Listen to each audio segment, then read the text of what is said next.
بسم اللہ الرحمن الرحیم وَلَقَدْ آتَيْنَا مُوسَى 9 آيَاتٍ بَيِّنَاتٍ فَاسْأَلْ بَنِي إِسْرَائِيلَ إِذْ جَاءَهُمْ فَقَالَ لَهُ فِرْعَوْنُ إِنِّي لَأَظُنُّكَ يَا مُوسَى مَسْحُورًا قال لقد علمت ما أنزل هؤلاء إلا رب السماوات والأرض بصائر وإني لأظنك يا فرعون مسبورا فأراد أن يستفزهم من الأرض فأغرقناه ومن معه جميعا وقلنا من بعده لبني إسرائيل اسكنوا الأرض فإذا جاء وعد الآخرة جئنا بكم لفيفا وبالحق أنزلناه بالحق نزل وما أرسلناك إلا مبشرا ونذيرا وقرآنا فرقناه لتقرأه على الناس على مكث ونزلناه تنزيلا قل آمنوا به أو لا تؤمنوا إن الذين أوتوا العلم من قبله إذا يتلى عليهم يخرون للأذقان سجدا ويقولون سبحان ربنا إن كان وعد ربنا لمفعولا ويخرون للأذقان يبكون ويزيدهم خشوعا قل ادعوا الله أو ادعوا الرحمن أيما تدعوا فله الأسماء الحسنى ولا تجهر بصلاتك ولا تجهر بصلاتك ولا تخافت بها وابتغ بين ذلك سبيلا وقل الحمد لله الذي لم يتخذ ولدا ولم يكن له شريك في الملك ولم يكن له ولي من الذل وكبره تكبيرا صدق الله العظيم.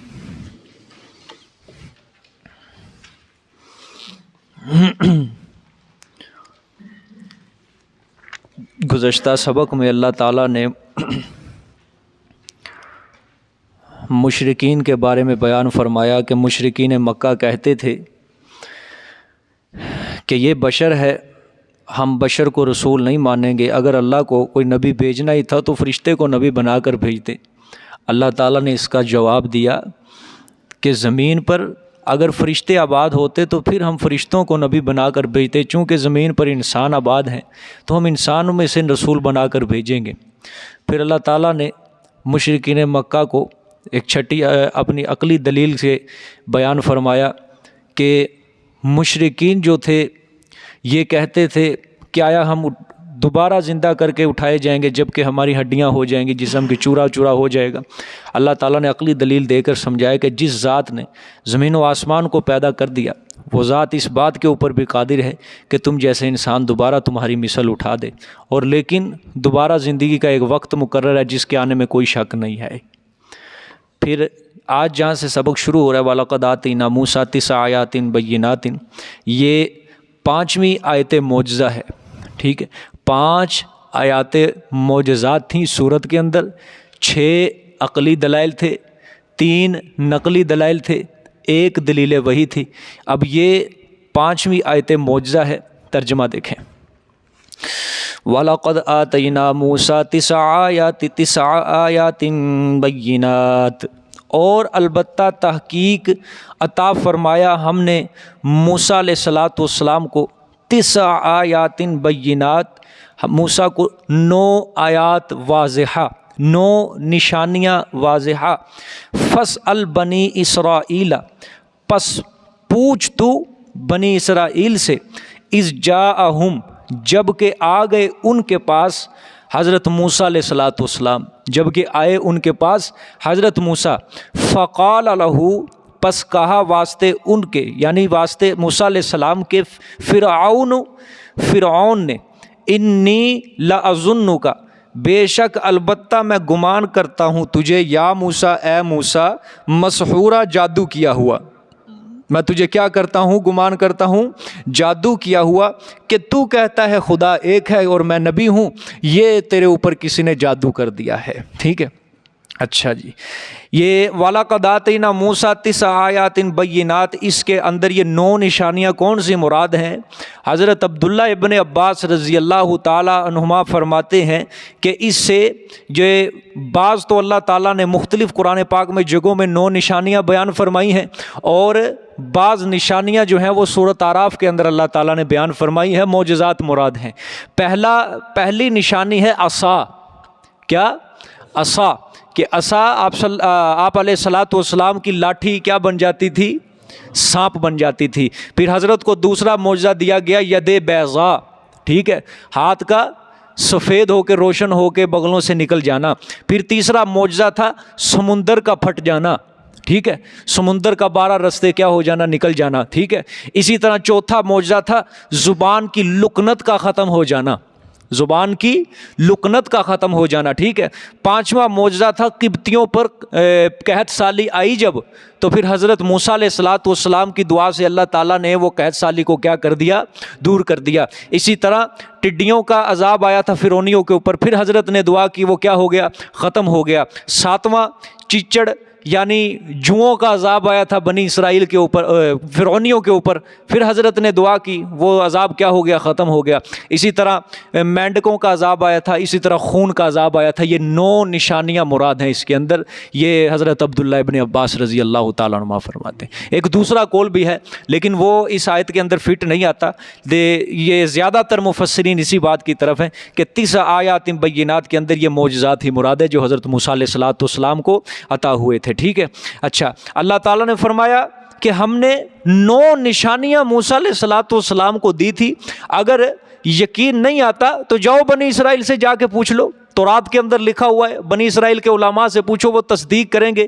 لیکن بجائے اس کے کہ فرعون اور اس کی قوم حضرت موسیٰ علیہ الصلاۃ والسلام کی رسالت کو مانتی، اس کے دیے ہوئے پیغام کے اوپر عمل کرتی، مسئلہ توحید کو مانتے، انہوں نے ان معجزات کو دیکھ کر حضرت موسیٰ کو جادوگر اور معجزات کو دیکھ کر کیا کہہ دیا؟ یہ واضح جادو ہے، ٹھیک ہے۔ بجائے معجزات کو مان کر مسئلہ توحید کے اوپر کیا لاتے؟ ایمان لاتے، حضرت موسیٰ کی رسالت کو تسلیم کرتے، اس کی بجائے انہوں نے کیا کہہ دیا؟ معجزات کو جادو کہہ دیا، اور حضرت موسیٰ کو جادوگر کہہ کے اس طرح یہ روانہ کر دیا، ٹھیک ہے۔ اللہ اکبر۔ اللہ نے سمجھایا اے مشرکین مکہ، تمہیں بھی بڑے معجزات دکھا دیے گئے ہیں، معجزہ اسراء دکھایا گیا، معجزہ معراج دکھایا گیا، معجزہ قرآن دکھایا گیا، اور دیگر تمہیں معجزات دکھا دیے گئے ہیں۔ اگر تم نے ان معجزات کو دیکھ کر مسئلہ توحید کو نہ مانا تو تمہیں بھی پھر انہی فرعونیوں کی طرح ہلاک کر دیا جائے گا، ٹھیک ہے۔ اب اس طرح یہ آیت جو ہے اس سورت بنی اسرائیل کی پہلی آیت کے ساتھ یہ منطبق ہو جاتی ہے، ٹھیک ہے۔ اے مشرکین مکہ، اگر تم نے بھی ان معجزات کو دیکھ کر انکار کر دیا، معجزہ اسراء کو دیکھ کر، معجزہ قرآن کو دیکھ کر تم نے بھی مسئلہ توحید کو نہ مانا، تو تم بھی فرعونیوں کی طرح کیا کر دیے جاؤ گے؟ ہلاک کر دیے جاؤ گے، ٹھیک ہے۔ تو یہ آیت کس طرح پہلی آیت کے ساتھ کیا ہو جاتی ہے؟ منطبق ہو جاتی ہے، ٹھیک ہے۔ آگے دیکھیں، قال لقد علمت ما انزل هؤلاء الا رب السماوات والارض بصائر واني لاظنك يا فرعون مسبورا۔ اچھا، حضرت موسیٰ علیہ الصلاۃ والسلام کا آپ دیکھنا، فرعون نے کہا تھا کہ اے موسیٰ تو جادو کیا ہوا ہے، ٹھیک ہے۔ حضرت موسیٰ علیہ الصلاۃ والسلام جلالی قسم کے آدمی تھے، یہ ٹھیک ہے، تھوڑا غصہ ان کی طبیعت کے اندر، سخت مزاج تھے۔ آپ قرآن پاک میں جہاں بھی پڑھیں فرعون کے ساتھ ان کا زیادہ مقابلہ ہوا ہے، ٹھیک ہے، تو ان کے جواب بھی آگے سے جلالی، ٹھیک ہے۔ دیکھنا اب اس آیت کے اندر غور کرنا۔ قال، حضرت موسیٰ نے جواب دیا، فرمایا حضرت نے، لقد علمت، البتہ تحقیق تو جانتا ہے، دل میں تو بھی جانتا ہے، ما انزل ہؤلاء، نہیں اتارا یہ، ٹھیک ہے، نہیں اتارا ان آیات کو، یہ جو تجھے یہ مجھے جو آیات دی گئی ہیں، نشانیاں، نہیں اتارا ان کو، کس نے؟ الا رب السماوات والارض، مگر پروردگار آسمانوں اور زمینوں کے نے۔ تو بھی جانتا ہے، تحقیق لقد ہے اور آگے ماضی کا صیغہ کھڑا ہے، اور میں نے آپ کو سمجھایا ہے عربی کے اندر قاعدہ ہے، ماضی کے اوپر جب قد حرف داخل ہو جائے تو قسم کا معنی دیتا ہے کہ مجھے اس ذات کی قسم ہے جس نے مجھے حق دے کر مبعوث فرمایا، میں قسم اٹھا کر کہتا ہوں کہ تو بھی جانتا ہے۔ یعنی فرعون جانتا تھا کہ واقعتاً یہ سچا نبی ہے اور یہ جو مسئلہ لے کر آیا سچا ہے. دیکھو لقد علمت، البتہ تحقیق پکی بات ہے، تو جانتا ہے نہیں اتارا ان نشانیوں کو الا رب السماوات والارض، مگر رب آسمانوں اور زمینوں کے نے. جانتا ہے یہ میں نبی ہوں، یہ نشانیاں اللہ تعالیٰ نے اتاری ہیں. ٹھیک ہے، حضرت موسیٰ علیہ السلام نے فرعون کے جواب میں کیا دیا؟ کیا جواب دیا کہ تو جانتا ہے. ٹھیک ہے، یہ نشانیاں کس نے اتاری ہیں؟ اللہ تعالیٰ نے اتاری ہیں، اور یہ ایسی نشانیاں ہیں کہ اللہ کے سوا کوئی ان نشانیوں کو اتار بھی نہیں سکتا، کہ اللہ کے سوا ان نشانیوں کو کوئی اتار بھی نہیں سکتا. اور اس نے یہ نشانیاں کس لیے اتاری ہیں؟ آگے دیکھو، بصائر، بصیرت کے لیے، سمجھانے کے لیے، سمجھنے کے لیے اس نے یہ نشانیاں اتاری ہیں کہ ان نشانیوں کو دیکھ کر دل کی آنکھیں کھل جاتی ہیں اور حق نظر آتا ہے. آنکھوں سے تو انسان دیکھ لیتا ہے، ٹھیک ہے، لیکن جب تک دل کی آنکھیں نہ کھلیں تب تک حق نہیں سمجھ آتا. ان نشانیوں کو دیکھ کر انسان سمجھے، ٹھیک ہے، کہ یہ نشانیاں کوئی بشر نہیں، تو یہ بشر کا کام نہیں ہے ان نشانیوں کو دکھانا، یہ نشانیاں کوئی اونچی ذات ہی دکھا رہی ہے. ٹھیک ہے، کچھ نہ کچھ وہ ذات منوانا چاہتی ہے، حق نظر آ جاتا ہے اور انسان پہچان لیتا ہے یہ کوئی خدائی کرشمہ ہی ہے. سمجھ آئی ہے؟ یہ کیا ہے؟ خدائی کرشمہ ہے. اے فرعون، آگے دیکھو، فرعون نے کہا اے موسیٰ میں تجھے خیال کرتا ہوں تیرے اوپر جادو کر دیا. حضرت موسیٰ نے جواب دیا انی لأظنک یا فرعون مسبورا، اور بے شک البتہ میں گمان کرتا ہوں تجھے اے فرعون مسبورا، برباد کیا ہوا، تباہ کیا ہوا. تو مجھے دیتا ہے تانا کہ مجھے جادو کر دیا، میں تجھے خیال کرتا ہوں تو برباد ہو گیا ہے. تو زبردست جواب دیا فرعون کو. ٹھیک ہے، سبحان اللہ. اور یہ جلال بھرا جواب ہے یہ، ٹھیک ہے، کہ جیسا سوال ویسا ہی جواب دیا اس کو ٹھکا کے. ٹھیک ہے، آگے دیکھیں. فَأَرَادَ أَن يَسْتَفِزَّهُم مِّنَ الْأَرْضِ، پس ارادہ کیا، اناد فرعون ہے اب یہ، پس ارادہ کیا یہ کہ یہ فرعون نے ارادہ کیا یہ کہ نکالے ان کو، کن کو؟ موسیٰ علیہ السلام اور ان کے ماننے والوں کو، ان کو نکالے من الارض، زمین سے. زمین سے کون سی زمین مراد ہے جی؟ مصر کی سرزمین مراد ہے، مصر سے نکالے. ٹھیک ہے، اللہ تعالیٰ نے فرمایا ہم نے یہ ارادہ اس کا پورا ہی نہیں ہونے دیا. ٹھیک ہے، فَأَغْرَقْنَاهُ، پس ہم نے غرق کر دیا اس کو، ہم نے قصہ ہی ختم کر دیا. اس نے ارادہ کیا کہ موسیٰ کو اور اس کی قوم کو سرزمین مصر سے نکال دے، لیکن ہم نے فرعون کو کیا کر دیا؟ غرق کر دیا. ٹھیک ہے، وَمَن مَّعَهُ جَمِيعًا، اور جو اس موسیٰ اور جو اس کے ساتھ تھے، جمیعہ سارے کے سارے، ایک بندہ بھی نہیں قبطیوں کا بچا، سب کے سب کہاں غرق ہو گئے؟ سمندر کے اندر غرق ہو گئے. ٹھیک ہے، آگے. وَقُلْنَا مِن بَعْدِهِ لِبَنِي إِسْرَائِيلَ اسْكُنُوا الْأَرْضَ فَإِذَا جَاءَ وَعْدُ الْآخِرَةِ جِئْنَا بِكُمْ لَفِيفًا، اور ہم نے کہا بعد اس کے ہلاک کرنے کے، یعنی فرعون کے ہلاک کرنے کے، اس کے حواری جتنے بھی تھے ان کو ہلاک کر دے. کس کو کہا؟ لِبَنِي إِسْرَائِيلَ، بنی اسرائیل کو کہا ہم نے. اسْكُنُوا الْأَرْضَ، آباد رہو تم زمین کے اندر. ٹھیک ہے، لیکن یہ بسنا صرف دنیا کی حد تک ہے. فَإِذَا جَاءَ وَعْدُ الْآخِرَةِ، پس جب آ جائے گا وعدہ آخرت کا، جِئْنَا بِكُمْ لَفِيفًا، لے آئیں گے ہم تم کو لپیٹ کر. کہ اللہ تعالیٰ نے فرمایا فرعونیوں کے غرق کے بعد ہم نے بنی اسرائیل کو سمجھایا کہ جس سرزمین سے یہ تمہیں نکالنا چاہتے تھے جاؤ اب اسی سرزمین میں جا کے، مصر میں تم جا کے رہو اب. ٹھیک ہے، جاؤ رہو. ٹھیک ہے، اور وہ تم کو نکالنا چاہتا تھا، اللہ تعالیٰ نے فرمایا اب تم جا کے رہو. اصل میں غور کرو، اگلی آیت پڑھو، میں آپ کو سمجھاتا ہوں پوری آیت. ہاں، فَإِذَا جَاءَ وَعْدُ الْآخِرَةِ جِئْنَا بِكُمْ لَفِيفًا، پس جب آ جائے گا وعدہ آخرت کا تو لے آئیں گے ہم تمہیں لفیفہ، لپیٹ کر. ٹھیک ہے، اس کے اندر بڑا دقیق اشارہ ہے فتح مکہ کی طرف. کس کی طرف؟ فتح مکہ کی طرف ہے. ٹھیک ہے، اللہ نے فرمایا وہ فرعونی تم کو جس سرزمین سے نکالنا چاہتے تھے ہم نے فرعون کو ہی کیا کر دیا؟ اس سرزمین سے نکال دیا، غرق کر دیا. ٹھیک ہے، اور ہم نے پھر بنی اسرائیل کو کیا کہا کہ تم اس سرزمین کے اندر جا کے کیا ہو جاؤ؟ آباد ہو جاؤ. ٹھیک ہے، اسکنوا الارض، تمہیں نکالنا چاہتا تھا نا فرعون، جاؤ اس سرزمین کے ہم نے وارث بنا دیا. سورۃ اعراف میں بھی آتا ہے ہم نے وارث بنا دیا. ٹھیک ہے، اللہ تعالیٰ نے فتح مکہ کی طرف اشارہ کیا. اے مشرکو، تم نے اگر میرے پیغمبر صلی اللہ علیہ وسلم کو مکے سے نکالا نا تو جس طرح میں نے فرعون کو اس کے مصر سے نکال دیا اور بنی اسرائیل کو آباد کر دیا اور موسیٰ علیہ السلام کو آباد کر دیا، اسی طرح اگر تم نے میرے پیغمبر کو نکالا اور میرے پیغمبر کے صحابہ کو نکالا، میں تم کو یہاں نہیں رہنے دوں گا، لیکن میں مسلمانوں کو دوبارہ یہاں بسا دوں گا، اور اسی فتح مکے کا میں ان مسلمانوں کو اور اپنے نبی کو وارث بنا دوں گا۔ ٹھیک ہے، اصل میں اللہ نے پچھلی قوم کا ذکر کر کے ان کو عبرت دلائی ہے کہ فرعون نے موسیٰ کے خلاف دشمنی کی، ٹھیک ہے، اس نے ارادہ کیا کیا کہ موسیٰ کو میں مصر سے نکال دوں۔ اللہ نے فرمایا میرے پیغمبر کے خلاف اس نے تدبیر کی، میں نے اس تدبیر کو خاک میں ملا دیا، اس بدبخت کو میں نے غرق کر دیا۔ مشرکو، تم نے اگر میرے پیغمبر کو نکالا تو تم نہیں یہاں رہو گے، میرا پیغمبر پھر واپس آ کے اس کا وارث بن جائے گا۔ چنانچہ 8 سال بعد اللہ تعالیٰ نے وہی مکہ کیا کر دیا، میرے پیغمبر کے حوالے کر دیا، فاتح مکہ بنا دیا۔ ٹھیک ہے، اللہ اکبر۔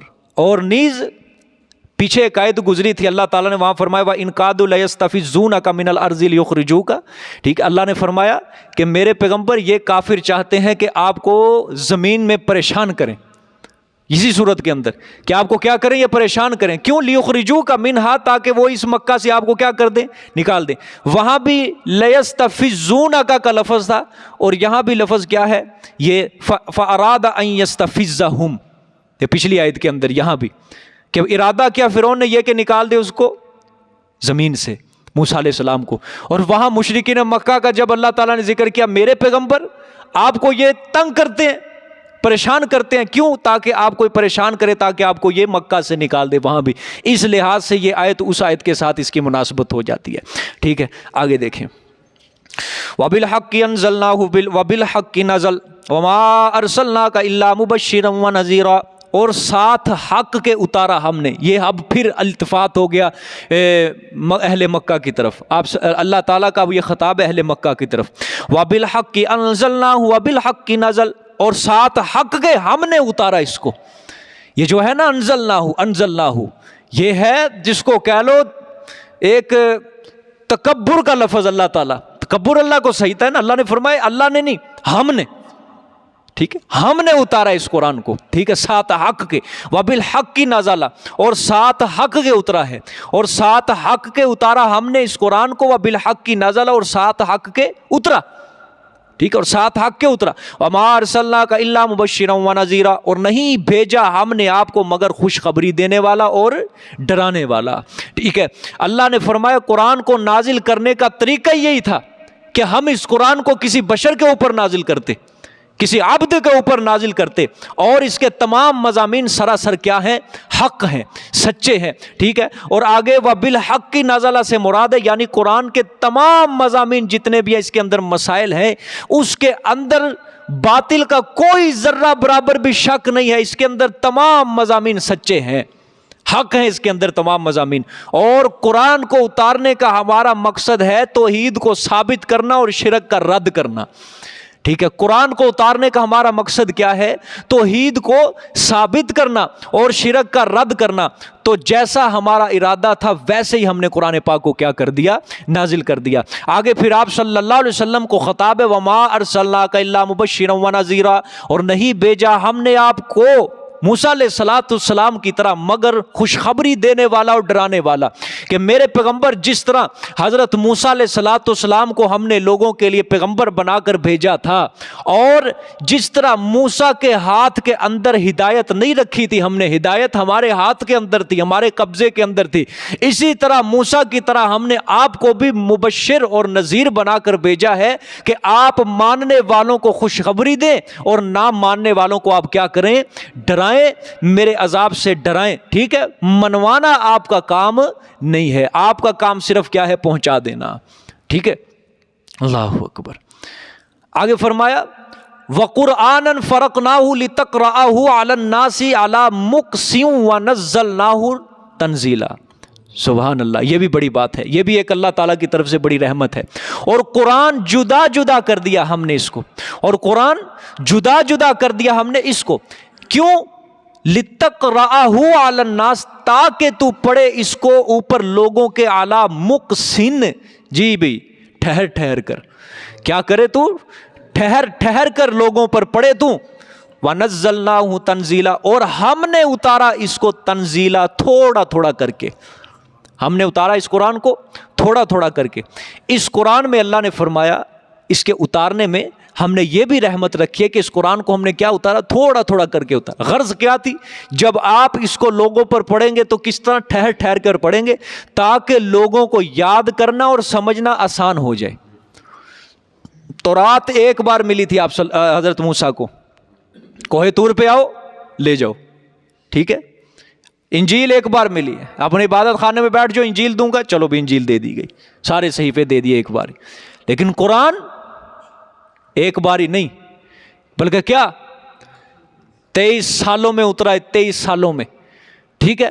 اچھا، دوسری کتابیں اتارنے کے اندر اور اس کتاب کے اتارنے میں اللہ نے ایک بڑا فرق رکھا ہے.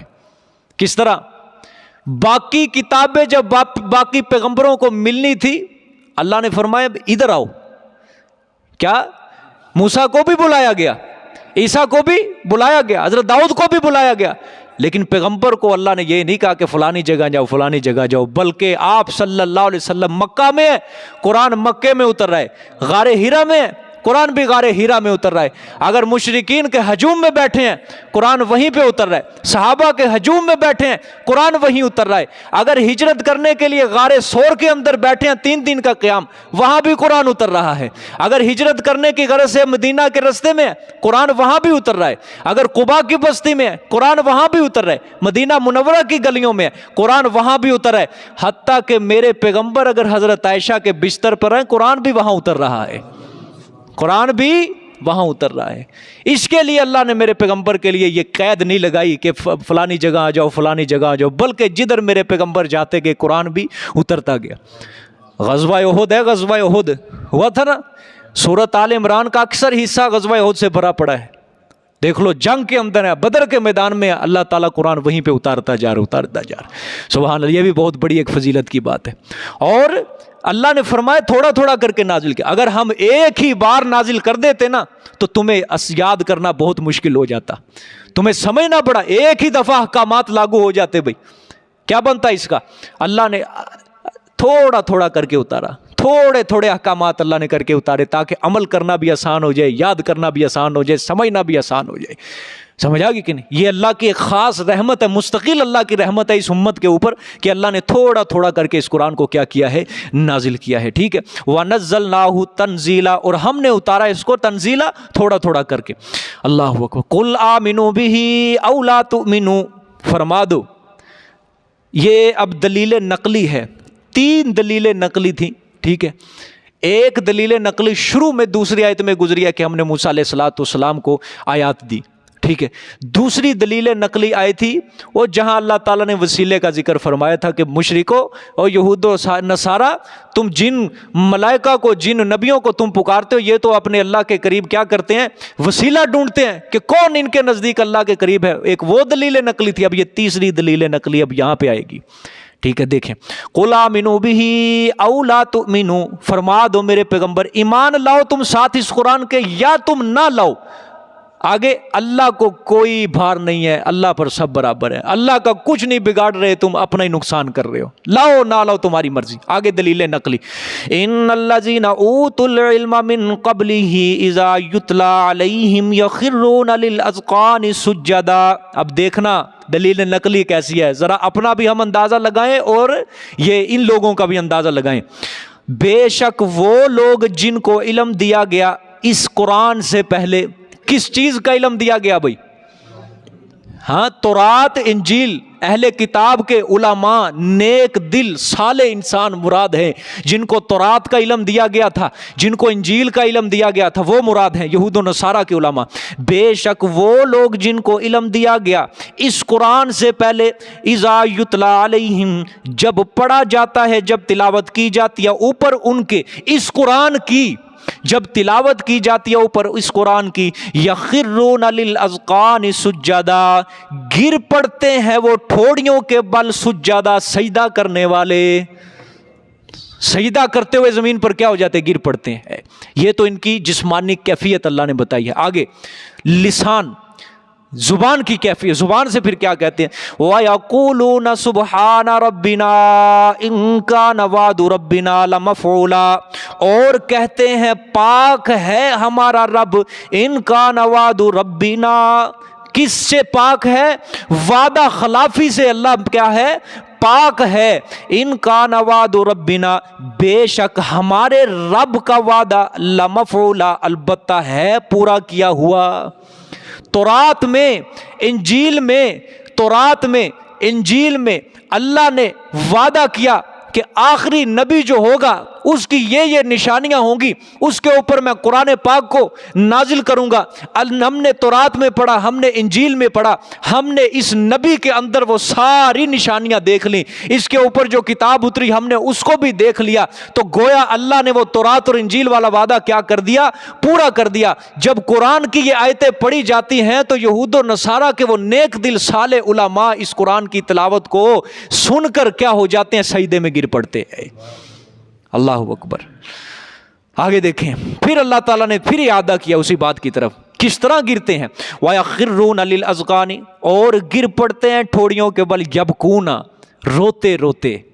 یہ پھر اللہ نے اعادہ کیا ہے کہ پہلے کیا سجدہ کرتے ہیں، سجدے میں پھر کیا کرتے ہیں؟ روتے بھی ہیں۔ اللہ اکبر۔ وَيَزِيدُهُمْ خُشُوعًا، اور زیادہ کرتا ہے وہ کیا؟ قرآن کا سننا یہ زیادہ کرتا ہے ان کو خشوع، عاجزی کے اندر، ان کے خشوع کے اندر اضافہ کرتا ہے، ان کی عاجزیوں کے اندر اضافہ کرتا ہے، کیونکہ وہ کیا ہیں؟ نرم دل ہیں۔ اب دیکھو یہ ان کے اندر ضد نہیں تھی، آگے نا وہی بات، انہوں نے دل کا برتن سیدھا رکھ کے قرآن کو کیا کر لیا؟ سمجھا، صاف دل رکھ کے قرآن کو سمجھا۔ اللہ نے فرمایا جب انہوں نے ضد نکال کے، اناد نکال کے قرآن کو سمجھا تو قرآن نے ان کے خشوع اور ان کی عاجزی کے اندر کیا کر دیا؟ اضافہ کر دیا ہے۔ ٹھیک ہے، تو یہ قرآن جو وہ سنتے ہیں، بار بار اس کی آیتوں کو سنتے ہیں، اس کو سمجھتے ہیں، تو ان کے خشوع کے اندر کیا ہو جاتا ہے؟ اضافہ ہو جاتا ہے۔ اچھا، یہ سورت مکی ہے، کیا ہے؟ مکی ہے۔ اب بعض مفسرین نے اسی آیت کو مدنی بھی بنایا ہے۔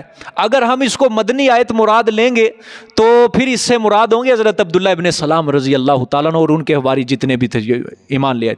لیکن اگر مکی بنائے تو زیادہ تر قرین قیاس یہ ہے کہ مکی صورت، مکی آیت اس کو بنایا جائے، کیونکہ مکہ مکرمہ میں جب حضرت جعفر طیار رضی اللہ تعالیٰ عنہ یہ حبشہ کی طرف گئے تھے، ٹھیک ہے، وہاں پہ جا کے اہل کتاب نے جب سورت مریم کی تلاوت سنی تو وہ بھی رونے لگ گئے تھے، ان میں سے کئی لوگ ایمان لے آئے تھے۔ اگر وہ بنائے تو وہ زیادہ بہتر ہے، کیونکہ سورت کیا ہے؟ مکی ہے۔ سورت کیا ہے؟ مکی ہے، اور اس کے اندر جو آیت ہے مدنی بنانے کی ضرورت نہیں ہے۔ حبشے کے جو نجاشی تھے، حبشے کے لوگ تھے، جو ویسائی لوگ تھے، جو حضرت سورت مریم کی تلاوت سنی اور بعد میں وہ کیا ہو گئے تھے؟ مسلمان، وہ مراد لے سکتے ہیں یہاں پہ۔ ٹھیک ہے، اس طرح یہ آیت بالکل صاف ربط اس کا چلتا جائے گا۔ اللہ، یہ ادھر سجدہ ہے جی، انشاءاللہ بعد میں کریں گے۔ اللہ اکبر۔ اب دیکھو سبحان اللہ، میں قربان جاؤں اپنے اللہ کی اس کتاب کے اوپر کہ اس سورت کو اللہ نے شروع کس سے کیا تھا؟ سبحان اللہ جی، پاک ہے اللہ۔ اب دیکھو اختتام بھی اللہ تعالیٰ اپنے ناموں کے اوپر کر رہے ہیں۔ ابتدا بھی سورت کی اللہ تعالیٰ نے اپنی تسبیح سے، تقدیس سے، تحمید سے، تمجید سے کی تھی، تکبیر سے کی تھی، اور اللہ انتہا بھی اپنی تسبیح، تحمید، تمجید کے اوپر ہی کر رہے ہیں۔ دیکھو قُلِ ادعوا اللَّهَ اَوِ ادعوا الرَّحْمَٰنَ، فرما دو میرے پیغمبر، پکارو تم اللہ کو یا پکارو تم رحمان کو، پکارو تم اللہ کو یا پکارو تم رحمان کو۔ ٹھیک ہے، یہ پوری سورت کا لب لباب ہے، یہ نچوڑ ہے، یہ کیا ہے؟ لب لباب، نچوڑ ہے۔ واقعہ یہ پیش آیا، آپ صلی اللہ علیہ وسلم ایک بار دعا کر رہے تھے، یا اللہ یا رحمان، یا اللہ یا رحمان، اے اللہ اے رحمان۔ مشرکین کو تانا دینے کا موقع مل گیا، یہ کہ ہمیں کہتے ہیں دو خداؤں کو کیوں پکارتے ہو، اور خود دیکھو دو خداؤں کو پکار رہے، کبھی کہہ رہا ہے یا اللہ، کبھی کہہ رہا ہے یا رحمان، اور اس پر اللہ تعالیٰ نے یہ آیت اتار دی۔ ٹھیک ہے، کہ میرے پیغمبر فرما دو، اے نبی کہہ دیجئے اللہ کو چاہے اللہ کہہ کے پکارو، چاہے رحمان کہہ کے پکارو، سارے آگے ایما تدعو، ہاں جس طرح بھی پکارو گے، جس کو بھی پکارو گے، ایما تدعو، جس طرح بھی پکارو گے بہت اچھا ہے۔ کیا ہے؟ بہت اچھا ہے۔ فَلَهُ الْأَسْمَاءُ الْحُسْنَى، پس واسطے اسی کے ہیں نام اچھے اچھے۔ اس اللہ کے لیے نام کیا ہے؟ اچھے اچھے۔ یا دوسرا ترجمہ حسنا کا، پس واسطے اسی کے ہیں نام بھلے بھلے. کیا؟ بھلے بھلے. اللہ کو جس مرضی نام سے پکارو گویا وہ پکار کس کی ہوگی؟ اللہ کی. اللہ کو اللہ کے صفاتی نام سے پکارو گویا وہ پکار کس کی ہے؟ اللہ کی ہے. تو اللہ فرمانا چاہتے ہیں جس نام سے چاہو پکارو. کسی کی صفات اگر زیادہ ہو جائیں تو ذات زیادہ نہیں ہو سکتی، ذات ایک ہی رہتی ہے. اگر اللہ کی صفتیں بہت زیادہ ہیں لیکن اللہ کی صفات اگر زیادہ ہیں تو اس کا مطلب یہ نہیں ہے اللہ کی ذات بھی زیادہ ہو جائیں گے، نہیں، ذات ایک رہے گی، صفات کئی ہیں اللہ تعالیٰ کی. ٹھیک ہے. اسی طرح عنوان کے بدلنے سے معنون نہیں بدلا کرتا، عنوان کے بدلنے سے معنون وہ نہیں بدلتا. ٹھیک ہے. اللہ تعالیٰ کی صفات بہت زیادہ، اس کا مطلب نہیں ہے کہ ذات کے اندر بھی تعدد آ جائے گا، بہت زیادہ ہو جائیں گے. ٹھیک ہے. اللہ تعالیٰ کے نام اچھے ہیں. اچھے نام وہ ہیں جو اللہ تعالیٰ کی تعریف، تحمید اور تسبیح کے اوپر مشتمل ہو. اس لیے اللہ نے فرمایا جب سب نام میرے اچھے ہیں تو پھر پکارو بھی کس کو؟ اللہ تعالیٰ ہی کو پکارو. ٹھیک ہے. پکارو بھی کس کو؟ اللہ کو. اب آگے فرمایا، اب پکارنے کی اللہ تعالیٰ نے کیفیت بیان فرمائی کہ میرے پیغمبر مجھے پکارنا کس طرح ہے. یہ بھی طریقہ بتا دیا کہ ذکر کس طرح کرنا ہے آپ نے. وَلَا تَجْهَرْ بِصَلَاتِكَ وَلَا تُخَافِتْ بِهَا وَابْتَغِ بَيْنَ ذَلِكَ سَبِيلًا. اللہ اکبر. اور نہ پکار تو، اور نہ جہر کر تو، نہ بلند، جہر کا مطلب بلند آواز، اور نہ جہر کر تو بصلاتک اپنی دعا کے اندر. صلات کا معنی کیا لکھا ہے آپ کے؟ نماز ہے، نماز ہے جی. لیکن صلات کا معنی دعا زیادہ بہتر ہے. دعا کیا ہے؟ زیادہ بہتر. سمجھو بات اصل میں. دیکھو پہلی بات یہ ہے کہ حضرت عائشہ رضی اللہ تعالیٰ عنہا نے اس کی تفسیر جو کی ہے وہ صلات کی، وہ دعا کے ساتھ ہی کی ہے. مسلم شریف کی حدیث ہے، حضرت عائشہ رضی اللہ تعالیٰ عنہا نے فرمایا کہ وَلَا تَجْهَرْ بِصَلَاتِكَ وَلَا تُخَافِتْ بِهَا. اس کے اندر آپ صلی اللہ علیہ وسلم کو جو حکم دیا گیا وہ دعا کا دیا گیا ہے. ٹھیک ہے. اور نیز آپ قرآن پاک کا ذرا سیاق و سباق دیکھو، بات کس کی چل رہی ہے. پہلا دیکھو قُلِ ادْعُوا اللَّهَ، ٹھیک ہے، پکارو، کیا ہے؟ دعا ہے. ٹھیک ہے. اور بعد میں دیکھو بعد والی آیت جو آخری آیت ہے وَقُلِ الْحَمْدُ لِلَّهِ، فرما دو ساری تعریفیں اللہ کے لیے. یہ کیا ہے؟ دعا اور پکار ہے، حمد و ثنا ہے. سیاق و سباق سے بھی یہی معنی زیادہ فٹ آتا ہے کہ بصلاتک کا معنی کیا کریں؟ دعا کریں. ٹھیک ہے. ہاں دیکھو، اور نہ تو جہر کر، ٹھیک ہے، بصلاتک اپنی دعا کے اندر. ہاں وَلَا تُخَافِتْ بِهَا، اور نہ تو آہستہ کر ساتھ اس کے، یعنی ذکر کے پست بھی نہ رکھ زیادہ. ٹھیک ہے. ہاں اور طلب کر، وابتغی، اور طلب کر درمیان اس کے راستہ، یعنی میانہ روی رکھو. نہ اونچا کرو ذکر، نہ کیا کرو زیادہ، آہستہ کرو. اللہ تعالیٰ فرمانا چاہتے ہیں کہ میرے پیغمبر، اللہ تعالیٰ تجھے بلند آواز سے بالکل نہ کرو ذکر. ٹھیک ہے. کہ مشرکین کو کیا ملے؟ استہزاء کا موقع ملے. اللہ یا رحمان اونچی ذکر نہ کرو کہ مشرکین کیا کریں؟ مذاق کریں، استہزاء کریں. اور بالکل آہستہ بھی نہ ذکر کرو کہ تیرے جو ساتھی ہیں، تیرے صحابی ہیں، یہ تعلیم سے محروم ہو جائیں. یہ تعلیم سے کیا ہو جائے؟ محروم. بلکہ میانہ روی اختیار کرو، نہ زیادہ اونچا کرو نہ زیادہ آہستہ کرو. نہ زیادہ اونچا کرو کہ مشرکین مذاق کریں، نہ زیادہ آہستہ کرو کہ صحابہ کو تعلیم سے کیا ہو جائے؟ محرومی ہو جائے. بلکہ اتنی آواز رکھو کہ تیرے ساتھیوں کو کیا کر دیا؟ پتہ چل جائے. ٹھیک ہے کہ اللہ اکبر. دیکھو آگے، وَابْتَغِ بَيْنَ ذَلِكَ سَبِيلًا، اور تلاش کر تو، طلب کر تو درمیان اس کے راستہ. ٹھیک ہے. طلب کر تو درمیان اس کے راستہ. اللہ اکبر. وَقُلِ الْحَمْدُ لِلَّهِ الَّذِي لَمْ يَتَّخِذْ. سبحان اللہ. یہ آخری آیت اللہ نے کمال کر دیا اس سورت کو ختم کرنے کے اندر. وَقُلِ الْحَمْدُ، یہ آخر میں سورت کو اللہ تعالیٰ نے تسبیح اور تقدیس کے اوپر ہی ختم کیا ہے، اور بڑا کمال کا انداز اللہ تعالیٰ نے یہاں پہ رکھا. وَقُلِ الْحَمْدُ، فرما دو ساری تعریفیں صرف اللہ کے لیے ہیں. کس کے لیے ہیں؟ اللہ کے لیے. اچھا پچھلی آیت کے ربط بھی لگا دیتا ہوں. پچھلی آیت کے اندر تھا پکارو صرف کس کو؟ اللہ کو. بھائی کیوں صرف اللہ کو پکارو؟ اللہ نے فرمایا جب ساری تعریفیں میرے لیے، سارے کام ہی میں نے کیے ہیں، ساری کائنات کو میں نے بنا دیا ہے، ساری کائنات میرے حکم کے اوپر کھڑی ہے. اگر میں کن کہوں تو ساری کائنات کو ریزہ ریزہ کر دوں، خاک میں ملا کے رکھ دوں میں. ہے؟ اللہ نے فرمایا میری پکار کرو، کیوں کرو؟ ساری تعریفیں کس کی ہیں پھر؟ اللہ تعالیٰ کی، اس لیے پکارو بھی صرف کس کو؟ مجھے ہی پکارو، ٹھیک ہے؟ وَقُلِ الْحَمْدُ لِلَّهِ، اور فرما دو ساری تعریفیں صرف کس کے لیے؟ اللہ کے لیے۔ الَّذِي لَمْ يَتَّخِذْ وَلَدًا، پاک ہے ہاں وہ ذات، کس کے لیے تعریفیں؟ وہ ذات لم یتخذ ولدن، تین دلیلیں دی اللہ تعالیٰ نے کیوں صرف اللہ کو پکارنا ہے۔ پہلی دلیل الذی لم یتخذ ولدن، وہ ذات کہ نہیں بنایا اس نے ولدن کوئی بیٹا، اس نے کوئی بیٹا نہیں بنایا۔ اچھا اب غور کریں، اللہ نے فرمایا ساری تعریفیں صرف کس کے لیے؟ میرے لیے، ساری حمد ثنائے میرے لیے، سارے حمد و شکر صرف میرے لیے کرو۔ علت کیا ہے یا اللہ وجہ کیا ہے؟ اللہ دلیل کیا ہے؟ اللہ نے فرمایا میں اولاد ہی نہیں رکھتا، میرا نائب نہیں ہے، میرا کوئی بیٹا نہیں ہے، کیونکہ جو صاحب اولاد ہوتا ہے کسی نہ کسی درجے میں محتاج ہوتا ہے، اور جو محتاج ہو جائے وہ کمال حمد کا مستحق ہی نہیں ہے، وہ تعریف کا مستحق ہی نہیں ہے۔ لہٰذا میری کوئی اولاد نہیں، کوئی بیٹا نہیں، کوئی نائب نہیں، لہٰذا تعریف بھی صرف کس کی ہوگی؟ میری ہوگی۔ ایک علت۔ دوسری علت اللہ نے وَلَمْ يَكُنْ لَهُ شَرِيكٌ فِي الْمُلْكِ، اور نہیں ہے واسطے اس کے شریک اس کی بادشاہی میں، اس کا کوئی بادشاہی میں بھی شریک نہیں ہے۔ یہ لگاؤ ان کے منہ کے اوپر یہ آیت، ان کو سناؤ، ان کو جو کہتے ہیں اللہ تعالیٰ نے اپنے بزرگوں کے اختیار دیے ہیں، تھوڑا کام تو سنبھال، تھوڑا تو سنبھال، تھوڑا تو سنبھال۔ وہ بدبخت مثال دیتے ہیں دنیا کے بادشاہوں سے کہ دیکھو ایک دنیا کا بادشاہ بھی ہوتا ہے، تھوڑا کام وہ اپنے فلانے وزیر کو دے دیتا ہے، تھوڑا فلانے وزیر کو، تھوڑا فلانے وزیر کو دے دیتا ہے۔ اللہ تعالیٰ نے بھی تھوڑے تھوڑے کام کیا کیے ہیں؟ بانٹے ہیں۔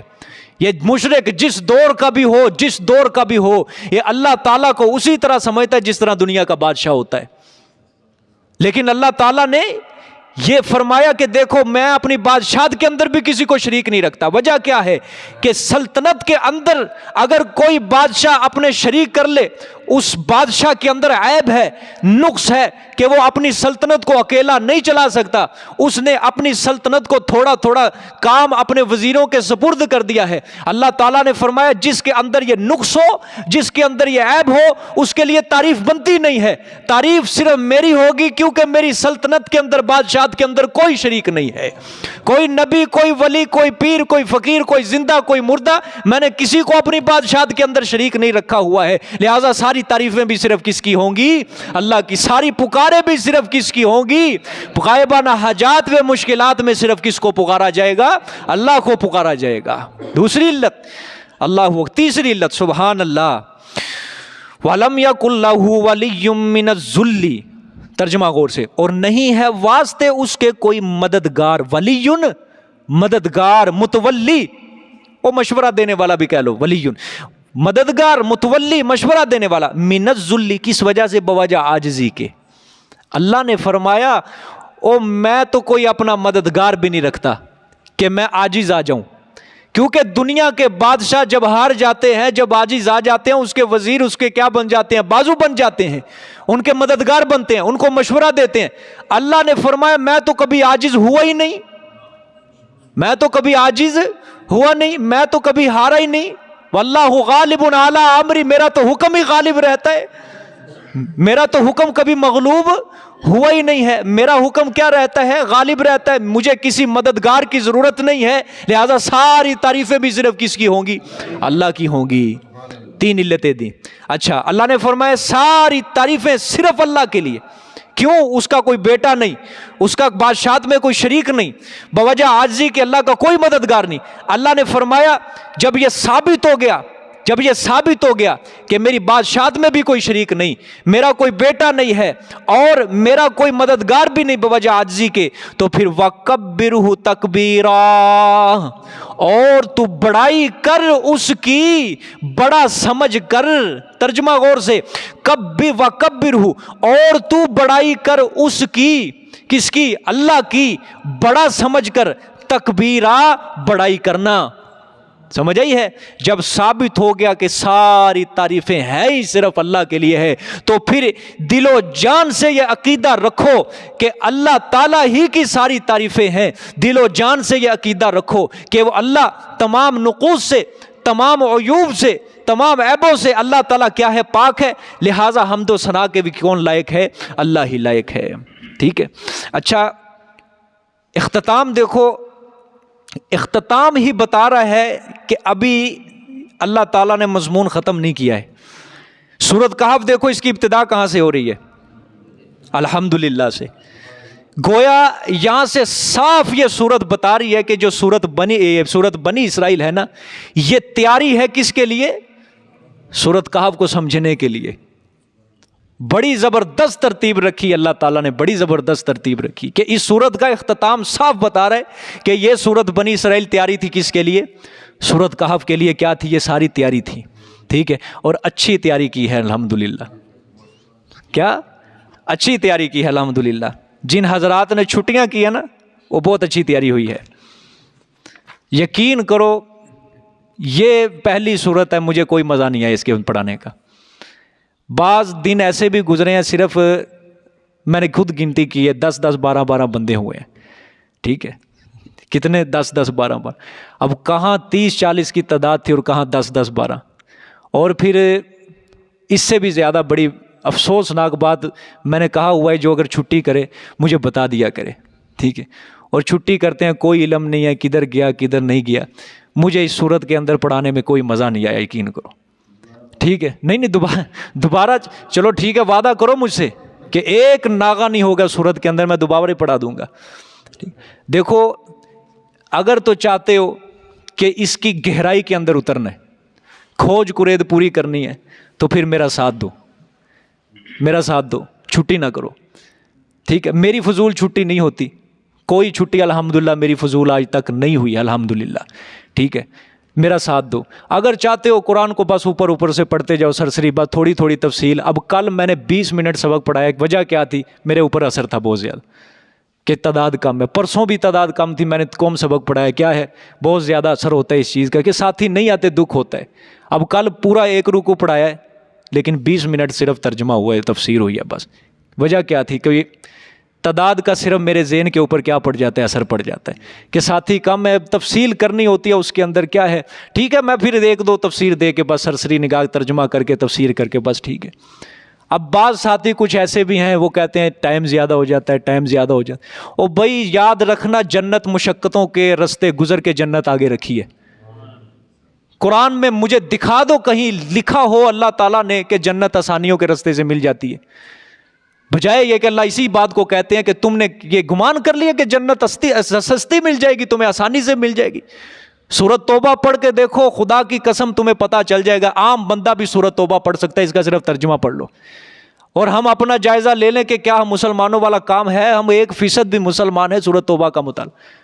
اور سورۃ بقرہ کے اندر اللہ تعالیٰ نے صاف کہا ہے، سورۃ آل عمران میں اللہ نے صاف کہا ہے، تم نے کیا سمجھ لیا تمہیں جنت آسانی سے مل جائے گی؟ ابھی تو میں نے پہلے لوگوں کی طرح تمہارے اوپر مصیبتیں نہیں ڈالی، پریشانیاں نہیں ڈالی ہے. ٹھیک ہے، میرا ساتھ دو، چھٹی نہ کرو. چھٹی اپنے اوپر حرام سمجھ لو. اگر تم دنیا کے کاروبار کو اپنا دنیا کا کاروبار سمجھتے ہو نا، تو اس کو اپنا آخرت کا کاروبار بنا لو، اس کو اپنا آخرت کا بزنس بنا لو. جس طرح تم دنیا کے کاروبار میں چھٹی کو حرام سمجھتے ہو، اپنا نقصان سمجھتے ہو نا، اس قرآن کو بھی آپ یہی ذہن بناؤ کہ اگر ہم نے قرآن کے اندر چھٹی کر لی تو ہمارا بڑا نقصان ہو جائے گا. ٹھیک ہے، میں جن حضرات نے اس کے اندر چھٹیاں کی ہیں زیادہ، میں ان سے سوال کرتا ہوں، مجھے جو ان کا جو سبق رہ گئے ہیں جتنے، بتاؤ اس کا ازالہ کر سکتا ہے وہ؟ اس نقصان کی تلافی وہ کر سکتے ہیں؟ کبھی نہیں کر سکتے. اور ساری کائنات کو ایک طرف رکھ دو، قرآن کی ایک آیت کو ایک طرف رکھ دو، کوئی وزن نہیں ہے. وہ آیت والا پلڑا بھاری ہو جائے گا، لیکن ساری کائنات والا پلڑا کیا اٹھ جائے گا اوپر. ٹھیک ہے، میں اپنی بات بتاتا ہوں، بتانی نہیں چاہیے. جب سے میری شادی میں نے کتنے رشتہ داروں کو ناراض کیا ہے.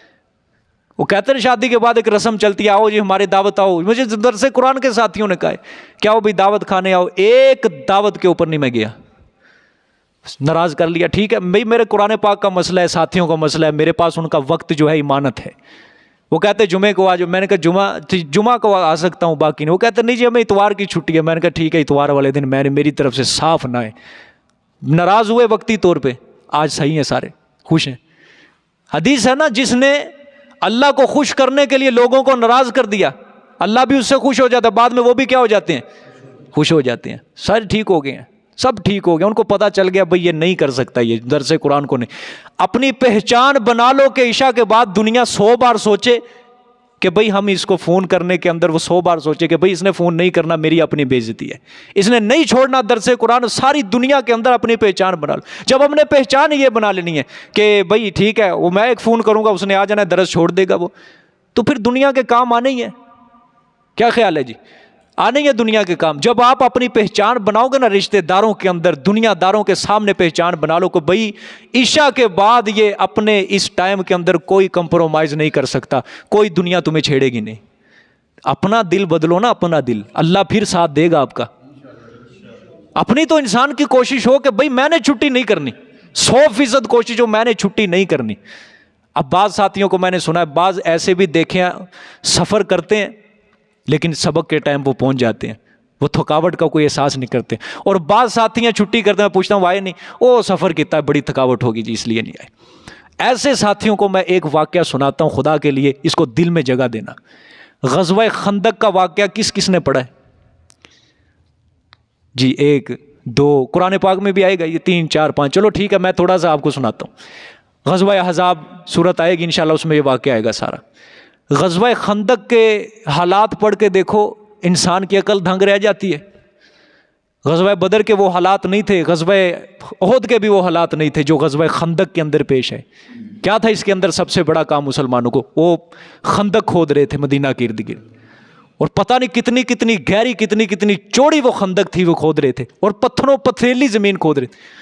ایک چٹان آئی، صحابہ اکرام بھی پریشان ہو گئے. صحابہ کو اتنی بھوک، کھانے پینے کے لیے کچھ نہیں، خود حضور صلی اللہ علیہ وسلم کے لیے بھی کچھ نہیں. کئی صحابہ آگے آپ صلی اللہ علیہ وسلم کو شکایت کر رہے یا رسول اللہ کھانے پینے کے لیے کچھ نہیں ہے. یہ دیکھیں یا رسول اللہ پتھر باندھے ہوئے ہیں بھوک کی وجہ سے پیٹ کے اوپر.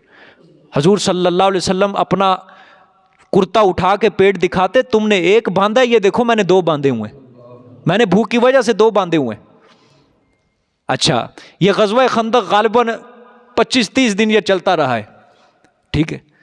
اس کے اندر کوئی صحابہ اکرام کو اچھی طرح کھانا نہیں مل سکا، کوئی بھوک اپنی صحیح طرح مٹا نہیں سکے. جب یہ غزوہ جیسے ہی غزوہ خندق ختم ہوا ہے، واپس مدینہ منورہ آپ صلی اللہ علیہ وسلم گئے ہیں. ابھی کمرے میں جا کے اپنے ہتھیار اتار ہی رہے ہیں. صحابہ ابھی گھروں میں پہنچے بھی نہیں، کچھ پہنچ چکے ہیں، ابھی اتار ہی رہے ہیں. حضرت جبرائیل علیہ الصلوۃ والسلام آگے کہا یا رسول اللہ کیا ہو گیا؟ حضور نے فرمایا بس غزوہ ختم ہو گیا. حضرت جبرائیل علیہ الصلوۃ والسلام نے عرض کی یا رسول اللہ کی طرف سے حکم آیا ابھی فوراً غزوہ بنی قریظہ کا محاصرہ کرو، جا کے یہودیوں کا قبیلہ تھا. ابھی میرے پیغمبر نے صحابہ کو حکم دیا کہ بھئی اللہ کی طرف سے حکم آ گیا ہے کہ بنو قریظہ کا محاصرہ کرنا ہے، چلو. ابھی صحابہ نے اپنے بچوں کا ماتھا بھی نہیں چوما تھا، ابھی انہوں نے روٹی بھی نہیں کھائی، ابھی چین کا سانس بھی نہیں لیا، ابھی اپنے گھروں میں لیٹے بھی نہیں. سب صحابہ ایک آواز میں کہتے ہوئے لبیک کہتے ہوئے آپ صلی اللہ علیہ وسلم کے پیچھے چل پڑے. اور زور ٹائم واپسی ہوئی تھی غزوہ خندق سے، ٹھیک ہے. زور کے وقت آپ صلی اللہ علیہ وسلم نے اعلان کر دیا کہ آج بنو قریظہ کے اندر عصر کی نماز ہم نے جا کے وہاں پڑھنی ہے، ہم نے وہاں پڑھنی ہے، بنو قریظہ کے اندر جا کے عصر کی نماز پڑھنی ہے. یعنی زور کے وقت آ رہے ہیں کہاں؟ خندق سے واپس، اور عصر کی نماز کہاں پڑھنی ہے؟ کسی ایک صحابی نے چون چرا نہیں کی اس کے اندر. آپ صلی اللہ علیہ وسلم کیا وہ تھکاوٹ نہیں تھی ان کی؟ کیا وہ انسان نہیں تھے؟ وہ غزوہ تھا، ابھی تو کھانا بھی نہیں کھایا، ابھی تو اپنے بیوی بچوں کے ساتھ وہ کھیلے ہنسے بھی نہیں، کودے بھی نہیں. کیا وہ انسان نہیں تھے؟ کیا ہماری کیا طاقتیں قوتیں کیا اتنا ہی جواب دے گئی ہیں کہ بس 1 گھنٹہ پونا گھنٹہ کہ تھوڑا سا سفر سے تھکاوٹ آ کے ہمارے تھکاوٹ وہ محسوس نہیں کر سکتے، برداشت نہیں کر سکتے ہم؟ کیا خیال ہے؟ سفر سے آتے ہو جدھر بھی جاؤ شہر میں آپ کو میاں صاحب کی بات بتاتا ہوں. ان کے والد محترم فوت ہوئے تھے، درس قرآن میرے والد صاحب دیتے، لیکن انہوں نے اپنے والد کے فوتگی والے دن بھی چھٹی نہیں کی تھی، آئے تھے. اب یہ تو میں نے بھی کہا ہوا ہے کہ بھائی جس کی کوئی فوتگی ہو جائے وہ مجبوریاں چھٹی کر سکتا ہے، کیا کسی کی بیماری ہے وہ چھٹی کر سکتا ہے، باقی کسی کی کوئی مجبوری نہیں ہے. دیکھو والد صاحب فوت ہوئے لیکن چھٹی نہیں کی درس قرآن سے. اور بعض ساتھی ہیں میرے جو مجھے آگے بتاتے ہیں کہ ہم اسلام آباد گئے لیکن ہم فوراً واپس آئے، اور ان کی اپنی کوشش کیا تھی کہ ہم سبق کے وقت پہنچ جائیں، لیکن وہ کہتے تھے جس طرح ہم سپیڈ سے آ رہے تھے ہمارے دل کے اندر یہ تھا شاید یار سبق کے اندر نہ پہنچ سکیں سبق کے اندر، لیکن دل تھا یا اللہ پہنچا دے۔ اللہ نے ٹائم روک دیا، اللہ نے مغرب کے نماز ادھر مسجد کے اندر ادا کروا دی۔ کیا دل تو رکھے نا انسان کہ میں نے درس قرآن کا سبق نہیں چھوڑنا۔ اللہ ٹائم روک دے گا، کائنات روک دے گا اللہ تعالیٰ آپ کے لیے، اور اللہ اس بات کے اوپر قادر ہے۔ اب کیا فائدہ، اب میں جو لوگوں نے چھٹی کی ہے، جن ساتھیوں نے، مجھے یقین کرو دکھ ہے، یقین کرو مجھے یہ سورت پڑھانے میں نہیں مزہ آیا ہے، نہیں مزہ آیا ہے، دکھ ہے مجھے کہ اتنے اسباق کہ دیکھو سورت کا شروع کدھر ہو رہا تھا آخر کدھر ہو رہا تھا، لیکن اندر سے کئی اسباق کتنے لوگوں کے چھوٹے ہیں، اب وہ کس طرح تلا۔ اب بعض لوگ مجھے کہتے ہیں اسی واٹس ایپ تے سن لیں گے، یوٹیوب تے سن لیں گے، یوٹیوب کے اوپر درس جو یہ والا درس ہے یہ ہوگا ہفتے کے بعد جا کے اپلوڈ، کب سنیں گے وہ؟ ایسی بس باتیں ہوتی ہیں ایسی جو فلانی جگہ سن لیں گے اتنی سن لیں گے، کوئی فائدہ نہیں ہے اس کے اوپر سننے کا۔ جو انوار اور جو برکات یہاں بیٹھ کر استاد کے سامنے اور مسجد میں بیٹھ کے سننے کی ہے، وہ سوشل میڈیا کے اوپر بیٹھ کے وہ انوار اور برکات نہیں حاصل ہو سکتی کبھی بھی۔ علم شروع سے ہی اس کی عادت اور اس کا طریقہ یہی تھا کہ سامنے استاد اور سامنے گھٹنے ٹیک کے شاگرد بیٹھا ہوتا، یہ میرے پیغمبر صلی اللہ علیہ وسلم سے لے کر آج تک یہی عادت ہے کہ علم سیکھا ہی اس طرح جاتا ہے۔ صحابہ نے تابعین کو دیا اسی طرح دیا، تابعین نے تابعین کو اسی طرح دیا، اور آج تک یہ سلسلہ اسی طرح علم سیکھا جاتا ہے زمین کے اوپر بیٹھ کے۔ سمجھ آ گئی؟ تو خدا کے لیے اس چیز کے اوپر غور کرو، کوئی غور و فکر کرو، ٹھیک ہے؟ چھٹی نہ کرو۔ جو ابھی بھی ساتھی بکھرے ہوئے ہیں ان کو خدا کے لیے ان کو تھوڑا سا احساس دلاؤ کہ چھٹی نہ کرو خدا، ورنہ پھر میں یہی کر سکتا ہوں بھائی 2-4 آیتیں پڑھا دیں بس، آدھا گھنٹہ 25 منٹ اس کے اندر بس ختم کر دیں بس آیتیں، ہاں یہ بھی ٹھیک ہے۔ ورنہ جب یہ رجسٹر حاضری شروع کیا تھا نا وہ آخر تک جاتی تھی کلاس، یاد ہے نا؟ کیا خیال ہے جی حاضری شروع کر دیں؟ اور اس کے اندر بھی بڑا بینیفٹ یہ تھا کہ مجھے لوگوں نے آگے بتایا تھا کہ قاری صاحب ہوتے حاضری دا ڈر لگتا، اسی ٹائم پہنچ جائیدا، جنوں بھی فون آوے انہوں کہہ دیتا بھائی حاضری لگنی بستی ہونی ہے اسی پہنچنا اتنے، یہ بھی اچھی چیز ہے۔ لیکن اس کے اندر کسی نے محسوس نہیں کرنا کہ جی حاضری ہے، ہم بچے ہیں، یہ ہے وہ ہے، یہ شیطان ڈالتا ہے ایسی چیزیں۔ خدا کی قسم میرے دل کو دیکھو، میں چاہتا ہوں اجتماعیت برقرار رہے، ایک دوسرے کے حال احوال دکھ درد کے اندر شریک رہو، ایک دوسرے کے بھائی بنو۔